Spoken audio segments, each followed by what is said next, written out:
그러면 마린스키 발레단으로 가는 거는 여기 수석 졸업자는 바로 자동으로 가는 거야. 뭐 이런 거의 그렇게 돼 있나요?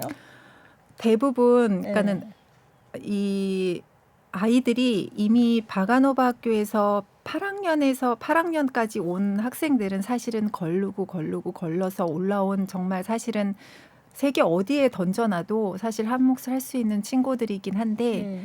이제 그 중에도 마린스키 발레단은 들어가는 게 관문이 또 있어요. 이제 졸업 시험 볼 때 각 단체 이제 단장님들이 오셔서 보시고 발레단 제일 단장님들. 좋은 학생들 네. 제 때는 많이 데려가면 한 5명 정도 데려갔어요. 마린스키에. 네네네. 한 25에서 한 30명 정도 한 학년인데 그 중에서 한 5명 많이 데려가면 근데 저희 학년이 워낙 그때 조금 좋은 학년이었어가지고 그때 네. 한 8명 정도까지 들어갔던 것 같은데 굉장히 그때는 이렇게 획기적인 거였어요. 이렇게 네. 많이 들어갔나? 그렇게 하고 이제 나머지 이제 학생들은 또 다른 단체들에서 단체로. 이렇게 네. 이렇게 데려가시고.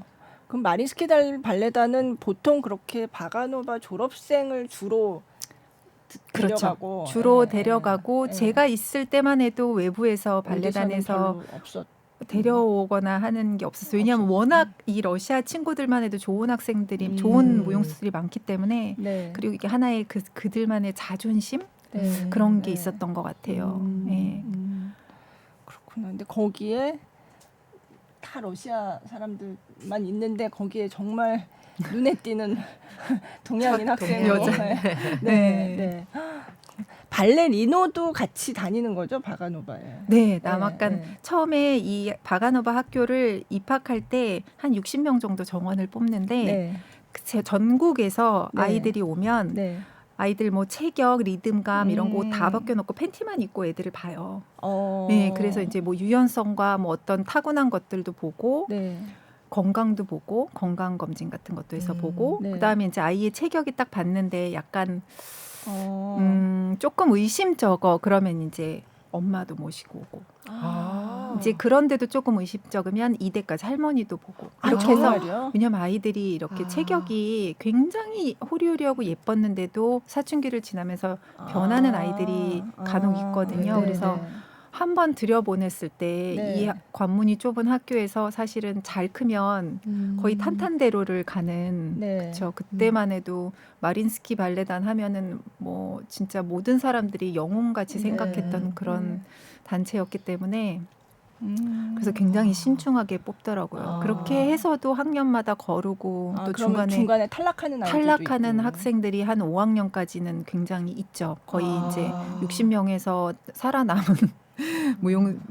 학생들이 한 25명에서 30명이니까 중간에 이제 많이 떨어지고 그래서 미리 좀 떨어뜨려요. 그러니까 너무 고학년 돼서 떨어뜨리면 평생 발레 해오거나 그래서 조금 그렇게 기회를 주는 것 같고 그렇게 해서 이제 데려간다고 해서 그 뽑힌 무용수들이 마린스키 바로 들어가는 건 아니고요. 그 무용수들이 또 마린스키 극장에 가서 오디션을 또 봐요. 그래서 저도 그 기억이 생생한데 가서 이제 또 이제 거기 선생님 앞에서 선생님들 쫙 앉아 계시는데 또 이제 오디션을 보고 그래서 이제 최종 결정이 나죠. 그래서 마린스키를 가잖아요. 그러면 마린스키 발레단 들어가자마자 당장 주역하고 이런 건 아니잖아요. 가서도 또 막 이게 요즘은 이제 조금 많이 변했어요. 시대가 변하면서 이렇게 어리고 탤런트한 그렇게 좀 재능이 많은 무용수들을 어렸을 때부터 발굴을 해서 조금 키우는 약간 뭐 다른 분야도 그렇잖아요. 근데 그때는 그러지 않았어요. 절대. 그래서 주역 무용수가 되기 전에 군무부터 시작해서 차곡차곡 쌓아 올라갈 수 있게 해서 사실은 제가 평생 이렇게 우상으로 바라봐오던 무용수가 지금 이제 카자흐스탄에 이제 그 단장님으로 계신 아실 무라토바라는 분이 계신데 훈장도 받으시고 굉장히 유명하신 분이었어요. 그분은 한 7, 8년을 군무에서 계시고 주역이 되시고 또 저희 학년이 약간 획기적이었던 게 저희 학년에서 이제 저랑 같이 이제 일동으로 졸업했던 무용수가 굉장히 지금도 유명한 다이아나 비시뇨바라는 아직도 지금 활동하고 있는데 그 친구가 되게 획기적으로 잠깐 군무에 있다가 바로 주역무용수로 발탁이 됐어요. 그때 저희가 아마 저희 학년이 뭔가를 처음으로 많이 끊었던 것 같아요. 그래서 그때부터 그런 것들이 조금 시작됐는데 그리고 나서도 또 그런 예외가 별로 없었어요. 사실은. 네. 그러면 처음에는 군무부터 하신 군무부터 거잖아요. 네, 저도 네. 그랬죠. 네. 네. 군무는 군무 무용수들이 제일 무대에는 많이 선다고 하던데요. 정말 힘들어요. 네. 그러니까는 저도 뭐 솔로도 해보고 또 네. 밖에서는 주역도 해보고 사실은 어떤 역할을 내가 맡아서 딱 그것만 할 때가 책임감은 군무도 마찬가지로 있거든요. 네. 그런데 이게 연습 시간이 이제 공연이 거의 매일 있다 보니까 이 네. 발레단은 네. 아침에 똑같이 가서 클래스를 하고 12시부터 한 2시 반, 3시까지는 그 다음날 있는 군무 연습을 쭉 하고 네. 그리고 나서 그 오후부터는 이제 제가 맡아야 다음에 해야 되는 솔로 역할 연습. 네. 네. 그리고 나면 시간이 요만큼밖에 안 남아요. 그러면 이제 조금 요기하고 살짝 쉬다가 저녁 공연하고 네. 그 루틴이 계속 반복되는 거예요. 음. 그러니까는 진짜 주역이나 뭐 솔로만 하는 사람들은 사실 클래스하고 딱 자기 리허설 딱 하고 그리고 공연을 안 할 때도 있고 네. 심지어 그쵸. 그렇죠. 네. 그러니까는 물론 책임감이 주역 무용사 할 때는 좀 많이 다르긴 하지만 이게 이렇게 하루 루틴을 보면 진짜 홀에서 거의 못 나가더라고요. 네. 그게 되게 힘들었던 것 같아요. 음. 그래서 그 생활에 이렇게 익숙해지다 보면 제가 중간에 그런 생각이 들었어요. 내 자기 발전에 힘을 덜 들이게 되겠구나라는 생각이 좀 들었어요. 이게 너무 힘들다 보니까 네. 내가 뭔가를 여기서 더 치고 올라가려면 뭔가 나만의 또 노력도 나만의 연습도 해야 되는데 이 루틴이 너무 계속 쳇바퀴 바쁘니까. 가듯이 가다 보니까 네. 그래서 그거를 조금 군무에서 서 있으면서도 저는 그냥 내가 오늘 군무니까 눈에 안 띄게 안 틀리게 이게 아니라 이걸 하면서도 내가 어느 날 솔로를 하거나 주역을 할 수 있는 그 몸이 늘 가만히 서 있으면서도 뭐 힙업 더 신경 쓴다든지 네, 조금 더 네. 계속 서 있으면서도 뭔가 저 나름대로 음. 계속 할 수 있는 선에서는 뭔가를 계속 이렇게 안주 안 하려고 되게 네, 노력을 했던 네. 것 같아요.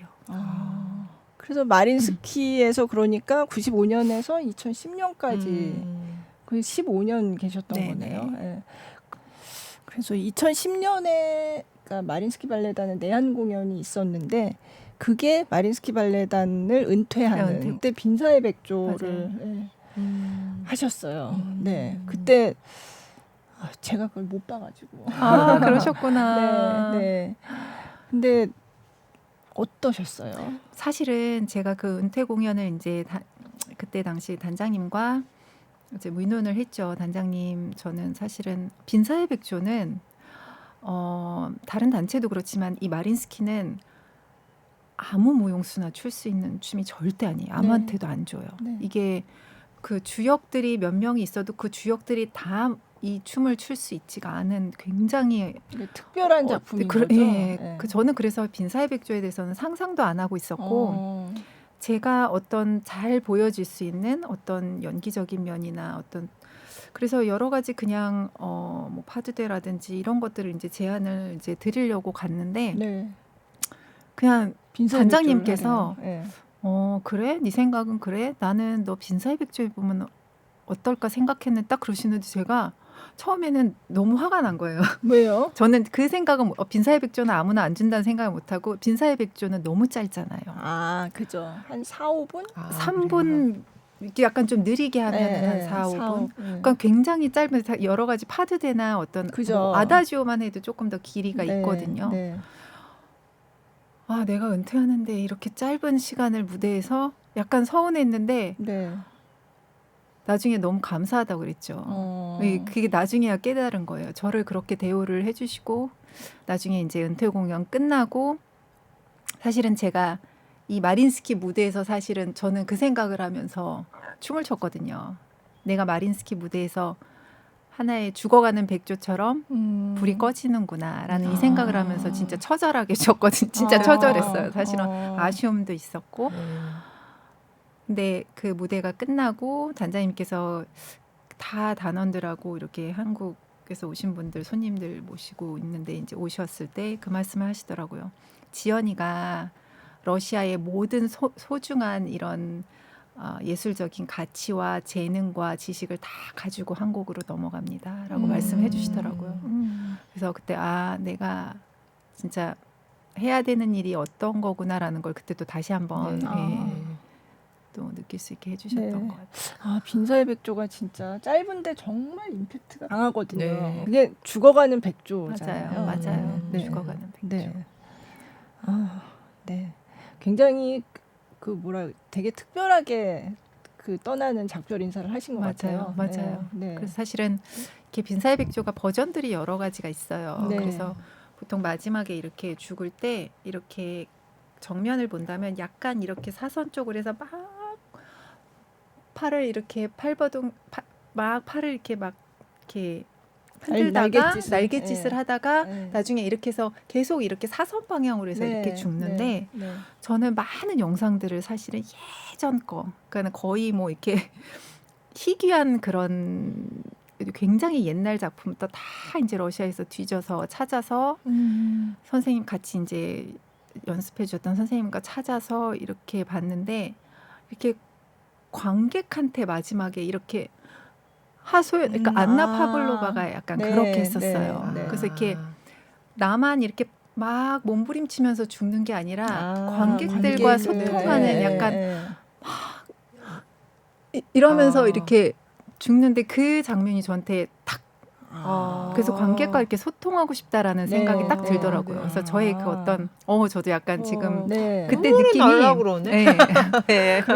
그 관객과 그 마지막을 소통하고 싶다. 사실 마린스키에서 있으면서 관객과 소통하는 마지막 사실 자리잖아요. 그래서 그렇게 해봤던 기억이 나네요. 진짜.